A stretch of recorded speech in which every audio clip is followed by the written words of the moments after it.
আপনারা কিভাবে আরবির দ্বারা শোষিত, নির্যাতিত এবং নিপীড়িত, এই আরবির এই শোষণ থেকে আমরা মুক্ত হতে চাই। আপনারা দেখেন যে স্বাধীনতার 53 বছর অতিবাহিত হয়ে গেছে, পল্লী বিদ্যুৎ সমিতি সৃষ্টির 47 বছর পার হয়ে গেছে। সারা বাংলাদেশের সকল জায়গায় আধুনিকায়নের ছোঁয়া লাগলেও পল্লী বিদ্যুৎ সমিতিতে কোনো আধুনিকায়নের ছোঁয়া লাগে নাই। আসলে আধুনিকায়নের ছোঁয়া লাগে নাই বললে ভুল হবে। এই শোষণকারী সমাজ, তাহলে তাদের দুর্নীতির করার জায়গা থাকবে না, তাদের অবৈধ ইনকামের সব সোর্স বন্ধ হয়ে যাবে, তারা সমিতিগুলোতে আর শোষণ, নিপীড়ন, নির্যাতন চালাতে পারবে না। তাই আমাদের সবার প্রাণের দাবি, এক দফা এক দাবি, অবৈধ চাকরিবিধি বাস্তবায়ন করতে হবে। বাংলাদেশে এমন কোন প্রতিষ্ঠান নাই যেখানে আরবির মতো এই পল্লী বিদ্যুতে এক চাকরিবিধি, সমিতিগুলোর জন্য আলাদা চাকরিবিধি। এটা কেন হবে? বঙ্গবন্ধু বাংলায় কোনো বৈষম্যের ঠাঁই নাই। আমরা স্পষ্টভাবে বলতে চাই যে আমরা এখন একতাবদ্ধ, কোনো প্রকার হুমকি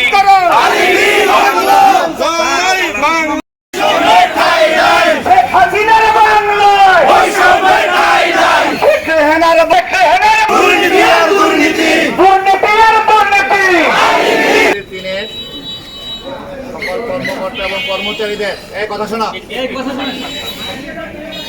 আমি আহ্বান জানাচ্ছি এজ এ জেনারেল ম্যানেজার, আপনাদেরকে আহ্বান জানাচ্ছি যে আপনাদের যে দাবি দেওয়া ছিল, এই দাবি দেওয়াটার মূল ভিত্তি ছিল মন্ত্রণালয়ের সাথে বসা, তাই তো?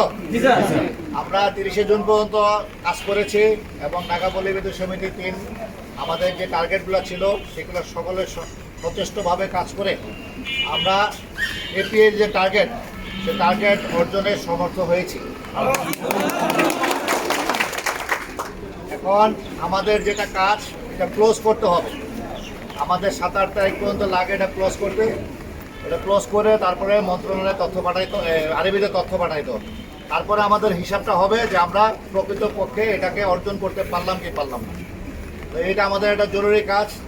আর যে বিষয়টা হলো, আপনাদের মূল যে বিষয়টা ছিল, দাবিটা ছিল যে মন্ত্রণালয় ঊর্ধ্বতন কর্তৃপক্ষের সাথে বসা। তো সেই বসার বিষয়টায় গতকাল একটা সিদ্ধান্ত হয়েছে, আমি জানি না আপনারা জানেন কিনা। আমাদের বিদ্যুৎ বিভাগের মাননীয় সিনিয়র সচিব মহোদয় মোহাম্মদ হাবিবুর রহমান স্যার আগামী 5 জুলাই রোজ শুক্রবার বিকাল 4 ঘটিকায় তিনি 80টি পল্লী বিদ্যুৎ সমিতির প্রতিনিধিদের সাথে এই ব্যাপারে উনি বসবেন। তো সেক্ষেত্রে আমাদের দাবি দেওয়া যেটা ছিল, আপনাদের দাবি দেওয়া যেটা ছিল যে আপনারা মন্ত্রণালয়ের উচ্চ পদস্থ কর্মকর্তাদের সাথে আপনারা বসতে চান এবং তাদের সাথে এটা নিয়ে কথা বলতে চান। তো সেই দাবিটা আমার মনে হয় প্রাথমিকভাবে এটা সফল হয়ে, মানে পরিপূর্ণ হয়েছে। আমরা এই মাঠে থাকবো এবং আন্দোলন করছি, সেই কাজ আমাদেরকে কমে নিয়ে আসতে হবে। সহকারী যারা কাজ নেই, মজুরি নেই,